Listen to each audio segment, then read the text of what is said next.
لفظ لفظ حکمتیں ابر علم کہیں سے برستی بارشیں شرع کے امور سے دین کے شعور سے. السلام علیکم ورحمۃ اللہ وبرکاتہ.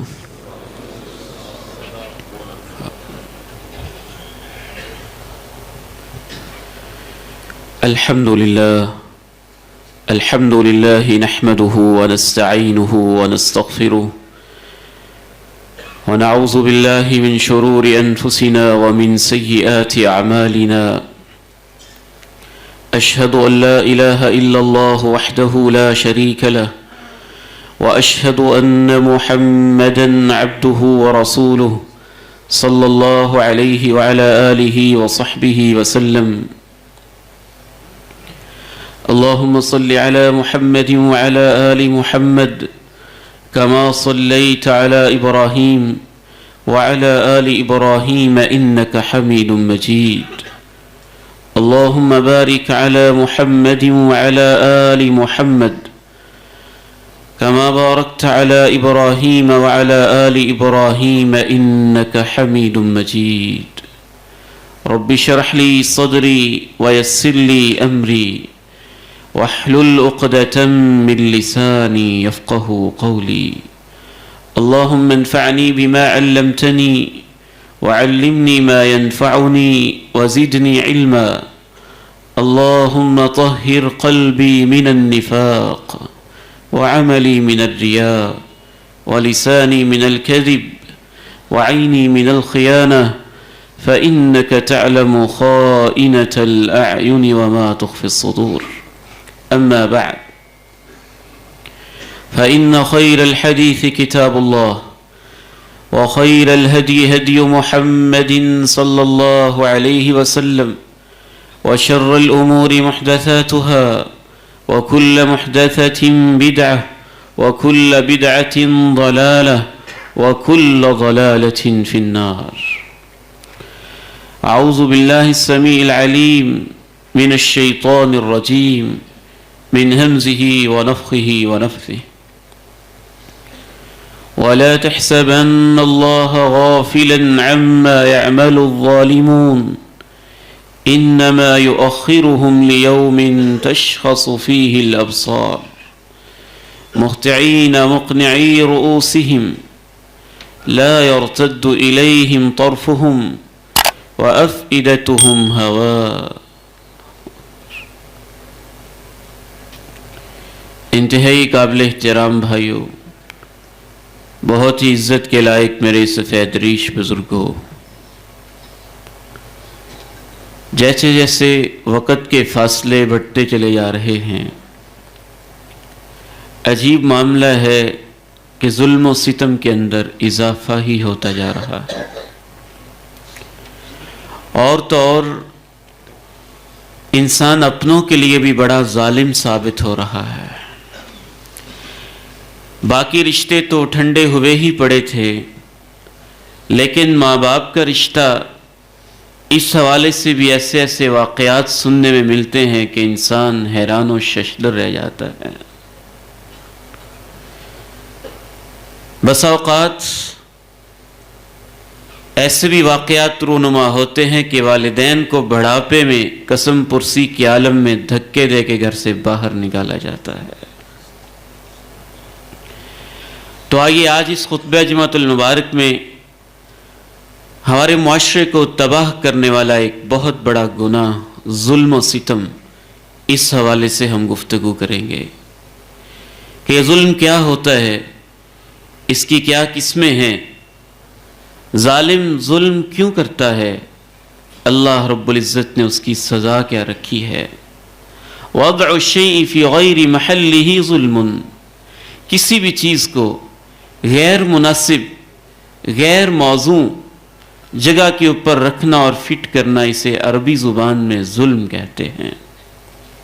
کوئی بھی چیز جو اس کا جائز مقام بنتا ہے، جو اس کا پراپر مقام بنتا ہے، جب اس سے ہٹا دیا جائے تو اسے ظلم کے نام سے یاد کیا جاتا ہے. اور اللہ رب العزت نے ظلم کے حوالے سے دو ٹوک اعلان کیا، یا عباد انی حرمت الظلم علی نفسی فلا تظالموا. اے میرے بندو، میں اس حدیث کو پڑھتا ہوں تو بار بار اس کے اندر غور کرتا ہوں کہ رب تعالی عزیز بھی ہیں، جبار بھی ہیں، منتقم بھی ہے، قہار بھی ہے، قادر بھی ہے، قدیر بھی ہے. وہ چاہے تو جیسے چاہے کرے، اسے کوئی پوچھ نہیں سکتا ہے.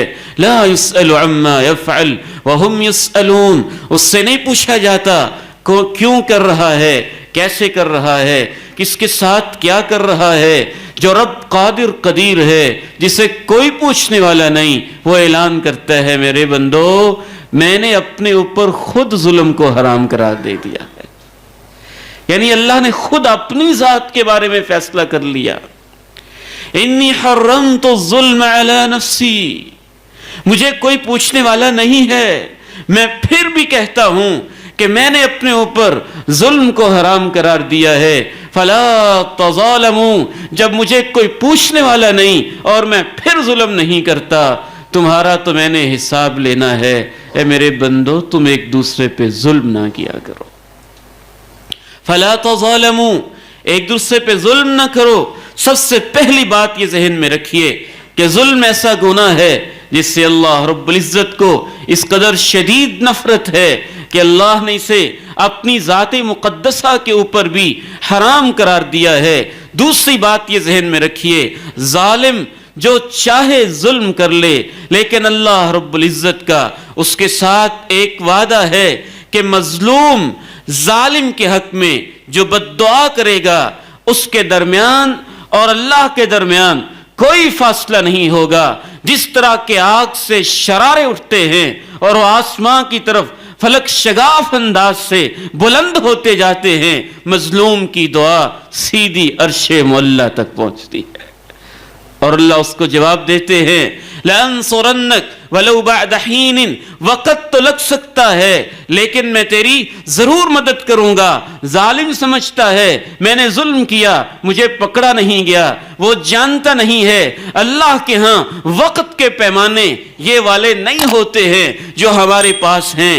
ممکن ہے یہاں صدیاں بیت جائیں، اللہ کے ہاں ہماری صدیاں ہوں، وہاں 1 منٹ ہو، 1 سیکنڈ ہو، کوئی اور ضابطے ہیں، کوئی اور پیمانے ہیں. یہ شاید ٹائم لیمٹ ہے بھی یا نہیں، ہمارے حوالے سے ہی اللہ رب العزت نے کہا ان یوما عند ربک کالف سنۃ مما تعدون. تم 1000 سال گنتے ہو اور رب تعالیٰ کے نزدیک 1 دن گزرتا ہے.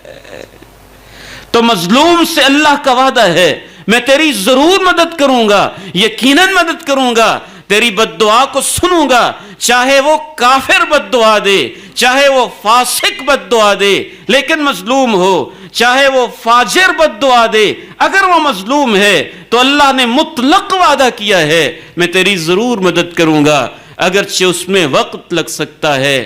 میرا ایمان کہتا ہے کہ بعض دفعہ مظلوم کی بد دعا تمہاری نسلوں تک بھی اثر کر جاتی ہے. وہ ظالم سمجھتا ہے کچھ نہیں ہوا ہے، اگلی نسلوں تک جب یہی ظلم انہیرٹ ہو کے اگلی نسلوں تک منتقل ہو رہا ہوتا ہے تو وہاں پہ جا کے مظلوم کی بد دعا کبھی کبھی یوں بھی اثر دکھاتی ہے. امام ذہبی رحمہ اللہ تعالی کتاب الکبائر کے اندر لکھتے ہیں کہ ایک شخص بازاروں کے اندر، گلیوں کوچوں کے اندر اعلان کر رہا تھا من رآنی فلا یظلمن احدا. او لوگو، جس نے مجھے دیکھا ہے نا وہ کسی کے اوپر ظلم نہ کرے. دیکھو مجھے، دیکھو، کسی پہ ظلم نہ کرنا. پوچھنے والے نے پوچھا تم یہ اعلان کیوں کر رہے ہو، تمہیں کیا ہوا ہے؟ اس کا پورا بازو ٹوٹا ہوا ہے اور وہ مسلسل یہ اعلان کیے جا رہا ہے، شانہ اس کا یوں جیسے کاٹا گیا ہو، مسلسل اعلان کیے جا رہا ہے. امام ذہبی فرماتے ہیں کتاب الکبائر میں کہ پوچھنے والے نے پوچھا تم یہ اعلان کیوں کرتے ہو؟ کہنے لگا میں خود بھی ظالم تھا، میرا تعلق بھی ظالموں کے ساتھ تھا. ہماری ایک گینگ تھی، ایک دفعہ ہم جا رہے تھے، ایک مچھیرا بچارا مزدور آدمی مچھلیاں پکڑ کے اپنے بچوں کا پیٹ پالنے والا، اس نے ایک بہت بڑی مچھلی پکڑ رکھی تھی، مجھے بڑی پسند آئی، میں نے کہا بیچ دو. اس نے کہا نہیں میں نے نہیں بیچنی، میں نے اس سے چھین لی. چھین کے اس نے میرے سامنے بہت واسطے ڈالے, بڑا رویا, آنکھوں میں آنسو بھی آئے, بہت کچھ اس نے مجھے یاد دلایا. لیکن میں کب سمجھتا تھا اپنی طاقت پہ گھمنڈ, میں نے مچھلی لی اور وہاں سے راہ فرار اختیار کی. راستے کے اندر اللہ کی قدرت کہ اس مچھلی کا کانٹا یا اس کے منہ کے اندر سے کوئی چیز نکل کے میرے انگوٹھے پہ لگی, اور اس کے بعد مجھے اتنی شدید درد اور تکلیف محسوس ہوئی. میں ڈاکٹر کے پاس گیا, ڈاکٹر نے کہا کہ یہ مرض ایسی بن چکی ہے کہ انگوٹھے کو کاٹنا پڑے گا, اگر نہیں کاٹیں گے تو یہ آگے جراثیم سرایت کر جائیں گے. انگوٹھے کو کاٹا, کچھ دیر آرام رہا, اس کے بعد وہ تکلیف ہتھیلی میں آئی, کہا ہتھیلی کو کاٹنا پڑے گا. اس کے بعد وہ تکلیف کلائی میں آئی, اس نے کہا کلائی کو کاٹنا پڑے گا. کونی تک پہنچی, اس نے کہا کونی کو کاٹنا پڑے گا. پھر اس نے کہا میں اپنے تمام علاج کر سکا ہوں, مجھے تو لگتا ہے کوئی مسئلہ ہے تیرا, ذرا غور تو کرو, تم نے کیا گناہ کیا ہے. کہتا پھر مجھے خیال آیا کہ ہاں میں نے ایک گناہ کیا تھا, ایک مظلوم انسان کی کہیں مجھے بد دعا نہ لگ گئی ہو, یا یہاں تک کہ میں نے پھر اس کو تلاش کرنا شروع کر دیا. تلاش کرتے کرتے یہاں تک میرا بازو کٹ چکا تھا. پھر وہ ایک دن مجھے ملا, وہ مچھیرا, اور میں نے اس سے پوچھا, سب سے پہلے اس کے سامنے ہاتھ جوڑے, رویا اور معافیاں مانگی, اور اس نے مجھے کہا کہ میں تیری حالت دیکھ کے تجھے معاف کر دیتا ہوں. پھر میں نے اس سے پوچھا کہ تم نے مجھے کیا بد دعا دی تھی. اس نے کہا میں نے یہ کہا تھا اللہم قد اریتنی قوتہ فی ضعفی, اے اللہ تو نے مجھے اپنے ایک بندے کی طاقت دکھائی ہے اور میری کمزوری دکھائی ہے, اور اے اللہ اب میں تجھ سے بد دعا کرتا ہوں کہ اب تو اس بندے کی کمزوری اور اپنی طاقت بھی تو ذرا دکھا دینا. ارنی فی ضعفہ قوتک, اے اللہ اس نے مجھے اپنی طاقت دکھائی ہے, میری کمزوری کو دیکھ کے میں یہ بد دعا دیتا ہوں کہ اللہ اب تو اس کے اندر مجھے اپنی طاقت کے مشاہدے کروا. تو پھر اس نے مجھے معافی مانگی. تو اس وقت سے میں یہ اعلان کر رہا ہوں الا من رآنی فلا یظلمن احدا, جس نے مجھے دیکھ لیا ہے وہ وعدہ کرے کہ میں کسی کے اوپر ظلم نہیں کروں گا. میرے محترم بھائیو, اللہ رب العزت کا وعدہ ہے. اللہ کے پیغمبر علیہ السلام نے کہا اتق دعوت المظلوم فإنه ليس بينها وبين الله حجاب, اگر تم مجھے ماننے والے ہو تو مظلوم کی بد دعا سے ڈر جانا, اس کے درمیان اور اللہ کے درمیان کوئی پردہ نہیں ہوتا ہے. تیسری سزا ظالم کے لیے اللہ رب العزت نے یہ رکھی ہوئی ہے کہ اگر مظلوم کی بد دعا نہ لگے تو کبھی کبھی اللہ رب العزت اس مظلوم شخص کے حق میں ایسا بھی انتظام کرتے ہیں کہ ظالم کے اوپر کسی اور ظالم کو مسلط کر دیتے ہیں. ظالم بھی کئی طرح کے ہوتے ہیں. آپ ظالم ہیں تو آپ سے بڑا بھی کوئی ظالم ہوگا, پھر اس سے بڑا بھی کوئی ظالم ہوگا. قرآن مجید کہتا ہے وَكَذَلِكَ نُوَلِّي بَعْضَ الظَّالِمِينَ بَعْضًا, اس سے بھی ایک اشارہ سے ملتا ہے کہ کبھی کبھی اللہ رب العزت ظالم کے اوپر کسی اور ظالم کو مسلط کرتے ہیں. ابن الزیات عباسی دور کے اندر تھا, مسلمان تھا, ظالم وزیر تھا, ایسا سخت وزیر تھا جب کسی اپنے مخالف کو پکڑتا تو لوہے کا ایک تندور بنا رکھا تھا.